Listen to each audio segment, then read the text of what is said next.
इस मुल्क के अंदर सुप्रीम कोर्ट और तमाम इदारे जितने भी हैं वो संविधान के नीचे आते हैं, कॉन्स्टिट्यूशन के अंडर में आते हैं।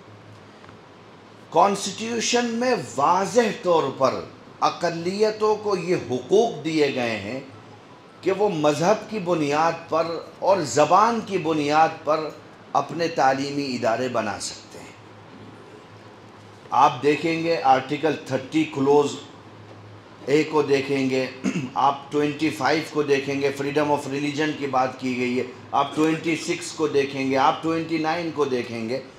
इस मुल्क का आईन दुनिया के बहुत से ममालिक के आईन से मुमताज़ है और उस इम्तियाज़ की बुनियाद है कि यहाँ पर मजहबी आज़ादी को बुनियादी हुकूक़ की फहरिस्त में शामिल किया गया। जिस तरह जीने का अधिकार फंडामेंटल राइट है, सफ़र का अधिकार फंडामेंटल राइट है, इसी तरह अपने मज़हब के मुताबिक चलना ये कॉन्स्टिट्यूशन ऑफ इंडिया के फंडामेंटल राइट से बुनियादी हुकूक़ में आता है। और आपको हैरत होगी कि अब तक के सफ़र में, आज़ादी से 1947 से लेकर के अब तक के सफ़र में, बहुत सारे स्टेट हाई कोर्ट्स ने माइनॉरिटीज़ के, अक़लियतों के इन हुकूक़ की हिफाजत की।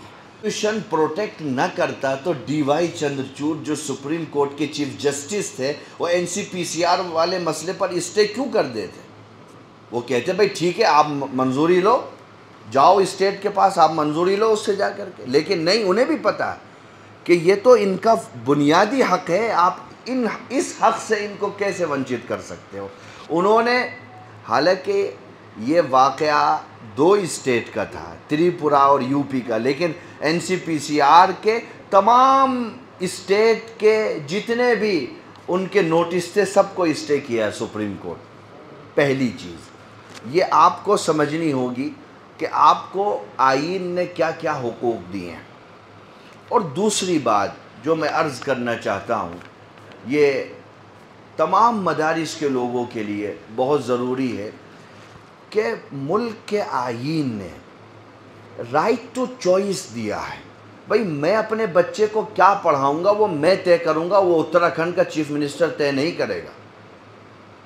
इतनी आज़ादी तो मुझे है ना भाई, मैं मौलाना बनाऊँगा तो मैं बना रहा हूँ, मेरा बेटा है, मैं उसका बाप हूँ, मैं तय करूँगा, सरकार थोड़ी तय करेगी आपको क्या बनाना है। और 1% लोग मदरसों में आते हैं, 1%, पहले 1.5% था, कोरोना के बाद 1% हो गया। और आप मुझसे ज़्यादा बेहतर इस चीज़ को जानते हैं कि कितने तलबा के आमद में कितनी कमी आई है कोविड-19 के बाद। तमाम मदारिस में 2, 4, 6 बड़े मदारिस को छोड़ दीजिए, सब में यही सेम कंडीशन मिलने वाली है। अब मकसद क्या है कि आपको वो 1% जो तबका मदरसों में आता है वो 100% कौम की मजहबी क़यादत करता है। आज के दौर में कोई मस्जिद किसी इलाके में ऐसी नहीं होगी कि वहाँ के लोग कहेंगे कि मौलाना साहब हमारे पास इमाम नहीं था और हमारे यहाँ तो नमाज ही नहीं होती है, क़ज़ा हो जाती है नमाज। ऐसी मस्जिद शायद मुल्क में किसी को मिले।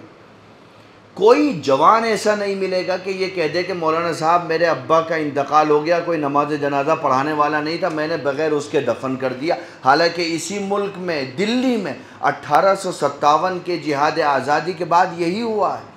हज़ारों लोगों को बग़ैर नमाज जनाजा के दफन कर दिया, चूँकि जितने भी मौलाना और उलमा थे उन सबको ख़त्म कर दिया गया। लेकिन आज ऐसा नहीं है। अब वो क्या चाहते हैं कि देखो, अगर मदारिस आज बंद हो गए तो 20-40 साल तक कुछ नहीं होगा, क्योंकि भाई जब तक मैं ज़िंदा हूँ नमाज़ पढ़ाता रहूँगा, आप जब तक हो आप दीन का काम करते रहोगे। जो नई नस्ल तैयार होनी है वो नहीं होगी। 40 साल के बाद कम्युनिटी कोलैप्स कर जाएगी, ना इमाम मिलेंगे, ना मुअज्जिन मिलेंगे, ना मुफ्ती मिलेंगे, ना मौलाना मिलेंगे। ये असल काम है जो ये करना चाहते हैं। और यही मकसद था उत्तर प्रदेश में, त्रिपुरा में, यही मकसद था बिहार में, और यही मकसद है उत्तराखंड के अंदर, और कोई मकसद नहीं। अब आपको जो आईन ने बुनियादी हुकूक दिए हैं उसकी वजह से ये सामने से आपसे नहीं बोलते हैं, इशारे और किनाए से आपको पकड़ते हैं, दूसरी चीज़ों में आपको उलझाते हैं, चूँकि ये इनको इख्तियार नहीं है कि ये सामने से खड़े होकर के आपसे ये कह दें कि साहब आप मजहबी तालीम बच्चों को नहीं दे सकते, ये कहेंगे ही नहीं। इसलिए आपके यहाँ जो हुआ, जितना मैंने आपके नोटिस को पढ़ा और मौलाना साहब से समझा, उसमें इन्होंने बग़ैर किसी नोटिस के, बग़ैर जो लीगल प्रक्रिया होती है उसको फॉलो किए बग़ैर इन्होंने आपके मदारिस को बंद कर दिया, सील लगा दी। और आपसे या तो मुँह ज़बानी कहा कि मान्यता दिखाओ, हालांकि अगर ये लिखत में देते, बाद में एक आध नोटिस आए हैं, अगर ये लिखत में देते तो इनको मालूम था कि मान्यता वाले मसले में तो NCPCR का स्टे हो गया है सुप्रीम कोर्ट में, तो अगर हम इसी को नोटिस देते हैं इसी लैंग्वेज में तो ये वहाँ जा कर के एप्लीकेशन फाइल कर देंगे दोबारा और फिर वहाँ से स्टे हो जाएगा और कंटेम्प्ट ऑफ कोर्ट भी हो सकता है, मानहानि भी लग सकती है कि भाई जब सुप्रीम कोर्ट ने स्टे कर दिया तुम्हारी क्या औकात है कि तुम इनको इस मामले में नोटिस करो। तो इन्होंने रास्ते को बदला है और ये तय किया कि साहब हम इन मदारिस को बंद कर दें, 42, 45 जितने भी नंबर थे उन मदारिस को इन्होंने सील कर दिया। और आप क्या समझते हैं कि ये जानते हैं, इनको पता है कि आप ईद के बाद एडमिशन लेते हैं, आपका जो साल शुरू होता है वो स्कूल के सालों के मुकाबले में शुरू नहीं होता है, आपका साल ईद के बाद शुरू होता है। इन्होंने रमज़ान से ये काम शुरू कर दिया और फोर्सफुली शुरू किया, पूरी ताकत के साथ शुरू किया ताकि आपका ये सेशन पूरे तौर पर डैमेज हो जाए, आप ना एडमिशन कर पाओ, चेन टूट जाए। अब जब आपके यहाँ पढ़ाई नहीं होगी तो आपके यहाँ जो लोग काम करते हैं आप उनकी सैलरी कहाँ से दोगे, उनकी तनख्वाहें कहाँ से दोगे, हर मदरसे वाला अपने 10-15 स्टाफ को एक साल तक कैसे रोकेगा। दसियों किस्म की प्लानिंग होती हैं, उसके तहत इन्होंने रमज़ान में ये सारा काम शुरू किया। और मैंने मौलाना साहब को उसी वक्त कहा था कि देखो एक गलती मत करना, सारे काम ये धरना प्रदर्शन मत करना, जितना तुम धरना करोगे एक तो कुछ होगा नहीं, चूँकि यूपी वाले करके देख चुके हैं, हमको तजर्बा है इसलिए आपको बता रहे हैं, जितना करोगे उतना फ़ायदा उनको होगा। खामोशी के साथ में कानूनी तरीके से अपना काम कर लेना, थोड़ा सा टाइम आगे पीछे होता है लेकिन एक बुनियादी रिलीफ मिल जाएगी आप लोगों को। अब आप लोगों का जो मसला है, एक तो जमीयत उलमा हिंद चली गई है, अब अल्लाह ने चाहा पूरी कोशिश कर रहे हैं जितना जल्द उस पर सुनवाई हो जाए उतना जल्द। एक नोटिस तो मांग लिया गया, जवाब उत्तराखंड सरकार को नोटिस भेजा गया, 1 महीने का टाइम होता है, 1 महीने के अंदर राज्य सरकार को उस नोटिस का जवाब देना होगा ऑनरेबल सुप्रीम कोर्ट को कि साहब हमने इन वजूहात की बुनियाद पर बंद किया है। वो वजूहात क्या होंगी वो वहाँ देंगे। और दूसरा मैंने जो सुना है कि कुछ मदरसे के लोग हाई कोर्ट में भी गए थे, वो आज़ादाना तौर पर गए थे, उसकी जानकारी हमें नहीं।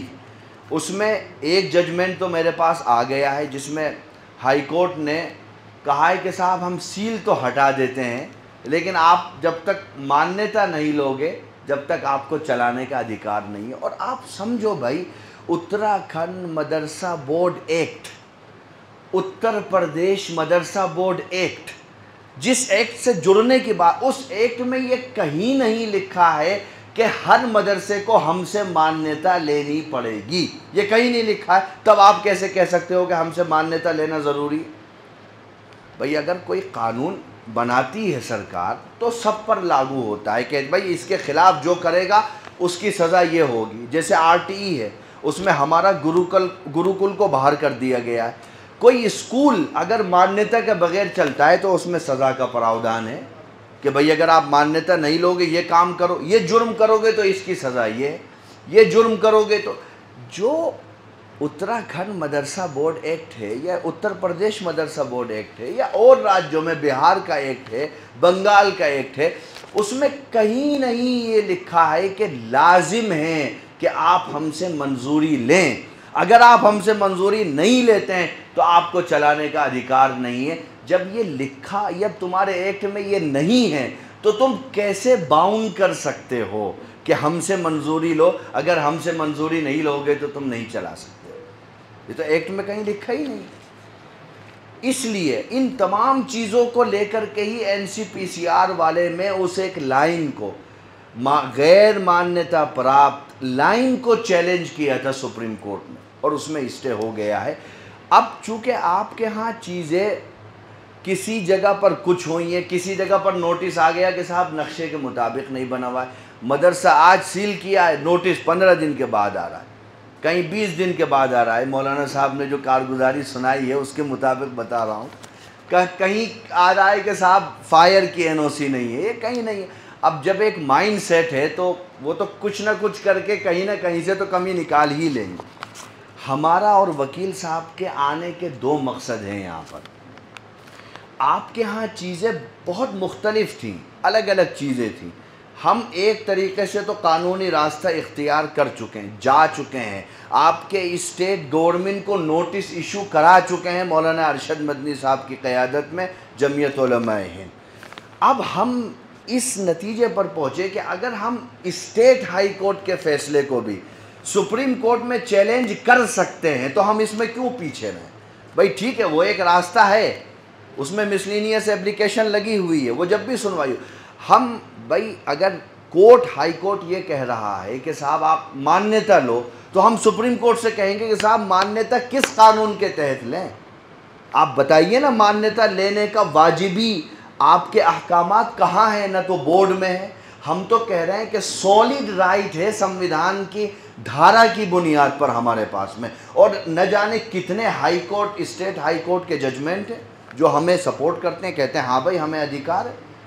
तो हम ये क्यों ना करें कि हम वहाँ चैलेंज कर दें इसको भी जा कर के कि साहब आप कह रहे हो मान्यता ले, आपका हाई कोर्ट कह रहा है, लेकिन हम कैसे मान्यता लें, किससे मान्यता लें, किस बोर्ड से मान्यता लें, उस बोर्ड का स्टेटस क्या है, उसका एक्ट हमें कहाँ लाजिम करता है कि मान्यता लें। और जो आपकी मुख्तलिफ़ चीज़ें हैं जो आप हमसे शेयर कर सकते हैं, मुझे बता सकते हैं, वकील साहब को बता सकते हैं, उन तमाम चीज़ों की जानकारी लेने के लिए मैं मुरादाबाद से आया हूँ, ये नोएडा से आए हैं।